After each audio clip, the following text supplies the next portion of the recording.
The iPhone Air is Apple's boldest design refresh in years. It is almost impossibly thin at 5.64mm, yet still sturdy thanks to the use of titanium and ceramic shield. It is 6.5-inch ProMotion display and iOS 26's liquid glass makeover feel purpose-built for this form factor, even after a week of use. This still feels like Apple's most exciting design refresh in years. Battery life is solid, if not class-leading, and the single 48-megapixel camera limits flexibility, but for those who value design and portability above all else, it is sexy and stunning and maybe a new kind of pro.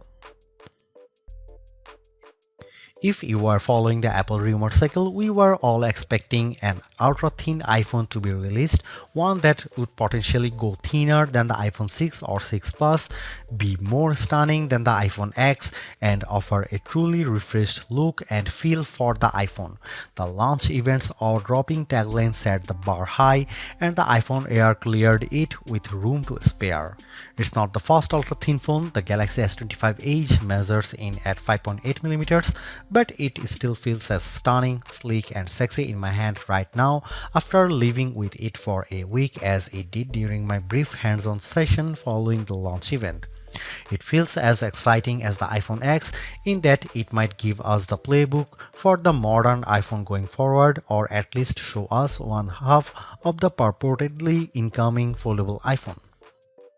The photos released by Apple and even those shot by me for this review only do it partial justice. The iPhone Air is the best representation yet of Apple's vision for an iPhone that's just glass. It weighs in at just 5.82 ounces or 165 grams, fully justifying the Air moniker. Much like the iPhone 17 or even Pro Max, it feels balanced, not too top heavy, not too bottom heavy. It's Goldilocks ergonomics. I don't know if I'd quite call it awe-dropping, but the thinness is the part that gets people excited. At its thinnest, the iPhone Air is 5.64mm or 0.22 inches, and the plateau only jutes out of a bit more. I was instantly wowed, and over the course of a week, I have really become accustomed to this look and feel for an iPhone. While conducting some testing over the week, I showed it to my brother and sister-in-law, who were both visibly impressed when holding it. They asked about durability and were a little stunned at the overall feel.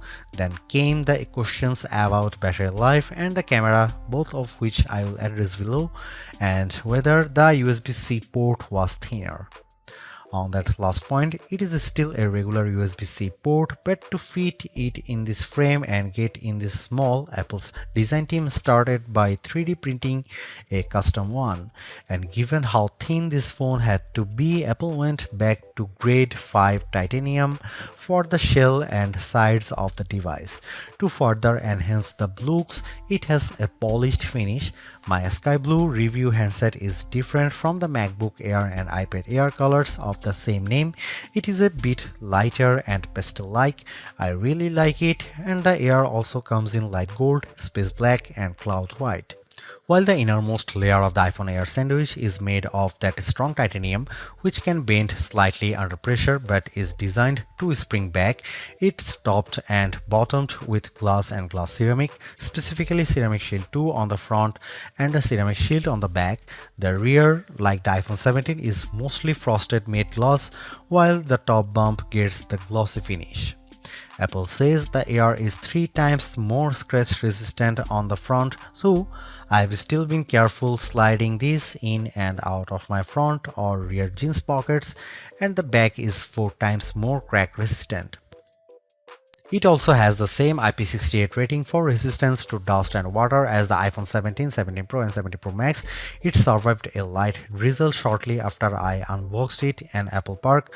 The weather's been wet in my home state of Jersey, and the Air has shown no issues when being used in rain or surviving a dunk test.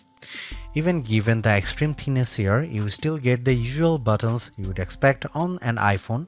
Camera control has been redesigned to live on the right hand side, and it's slightly thinner but about the same length as on other iPhones. The power or sleep button sits slightly higher on the side with the action button, volume up and volume down on the left. The main mono speaker lives at the top of some microphones, and there are two other microphones either side of the USB-C port on the bottom. This design does, as mentioned, only leave room for a single camera and likely a smaller battery inside, but Apple has also dropped the SIM card slot worldwide and opted for eSIM to save some space. The iPhone Air is stunning, attracts a lot of admiring glances, and feels like biggest refresh in iPhone design we have seen in a while. Yes, it's the same key parts, just compressed, but in use it feels like the perfect showcase for iOS 26. If you are after Apple's best design this year, I think it is clearly the iPhone Air. This is where the compromises necessitated by the iPhone Air's unfeasibly thin design begin. The iPhone Air only features a single 48 megapixel fusion camera on the back. It can shoot at 1x, a sensor crop in 2x, or a maximum digital 10x, but the quality falls off noticeably with the latter. I will cut to the chase here. If you are after the iPhone with the best cameras or even just some variety for shooting, this is probably not it. Here are some camera samples of the new iPhone Air.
We can only guess at the iPhone Air's battery size for now, as Apple doesn't officially release those numbers.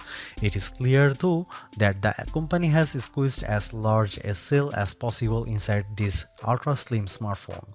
Instead of capacity, Apple provides viewing estimates up to 27 hours of downloaded video playback and 22 hours of streaming. With the $99 MagSafe battery attached, those numbers rise to 40 and 35 hours respectively, about a 65% boost.